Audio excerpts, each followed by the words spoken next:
దేవుడు తన బిడ్డలను ఎలా ఆశీర్వదిస్తాడంటే క్రమముగా. బైబిల్ చెప్తుంది ఇస్సాకు కరువులో, తన చుట్టూ ఉన్న ప్రాంతం అంతా కరువులో ఉన్నప్పుడు ఇస్సాకు విత్తనము వేశాడు. ఇస్సాకు విత్తనము వేసినప్పుడు 100 ఫలము పొందాడు. యెహోవా ఇస్సాకును ఆశీర్వదించెను గనక అతడు గొప్పవాడయ్యాడు.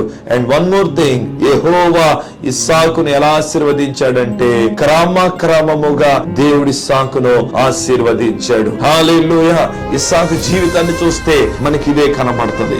ఇస్సాకు వివాహ విషయములో అతనికి ఒక వయసు వచ్చినప్పుడు వివాహమైంది. ఇస్సాకు బిడ్డల విషయములో అతనికి ఒక సమయం ఉన్నప్పుడు దేవుడు ఇస్సాకుకి బిడ్డల్ని ఇచ్చాడు. ఇంకా ఇస్సాకు జీవితాన్ని మీరు చూసినట్లయితే అతడు ముసలితనము వరకు అతని జీవితాన్ని దేవుడు ఆశీర్వదిస్తూనే వచ్చాడు. గాని ప్రతిదీ కూడా ఒక మెట్టు దేవుడు ఎక్కించుకుంటూ వచ్చాడు. ఈ రోజు కొంతమందిని చూస్తాం, ఒకేసారి 10 మెట్లు ఎక్కేయాలి కదా. అనుభవాలు వద్దు వాళ్ళకి లోతైన ఫౌండేషన్ ఉండదండి. క్రమక్రమంగా ఎదిగేవాడండి దేనినైనా తట్టుకుంటాడు. క్రమక్రమంగా ఎదిగేవాడండి స్థిరముగా నిలబడతాడండి. క్రమక్రమంగా ఎదిగేవాడండి. గుర్తు పెట్టుకోండి, ఈ రోజు నీకు రెడీమేడ్ బ్లెస్సింగ్స్ కావాలా, ఇన్స్టాంట్ బ్లెస్సింగ్స్ కావాలా, లేక నువ్వు స్థిరపడిపోయే ఆశీర్వాదాలు నీకు కావాలా?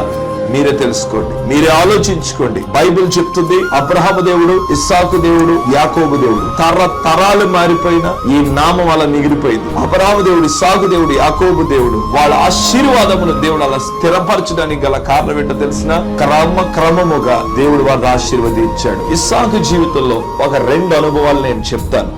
ఎందుకు దేవుడు ఇస్సాకుని క్రమముగా ఆశీర్వదించుకుంటూ వచ్చాడంటే ఇస్సాకులో ఒక 2 శ్రేష్టమైన అనుభవాలు ఉన్నాయి. ఆ 2 చెప్తాను వినండి. ఒకటి, ఇస్సాకు విధేయుడు.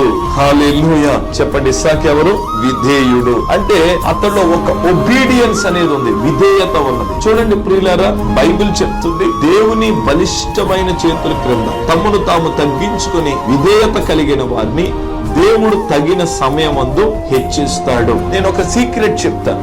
మీ లైఫ్ లో దేనికైనా ఒబీడియంట్ విధేయత అనేది చూపించండి. మనుషులకి విధేయత చూపించండి, దేవునికి విధేయత చూపించండి. నీ లైఫ్ లో విధేయత చూపించడం వల్ల జరిగేది ఏంటో తెలుసా? ఎదుట వారి దగ్గర నుండి ఏం పొందాలనుకుంటున్నావో అది నువ్వు పొందుకుంటావు మనుషుల దగ్గర విధేయత చూపిస్తే.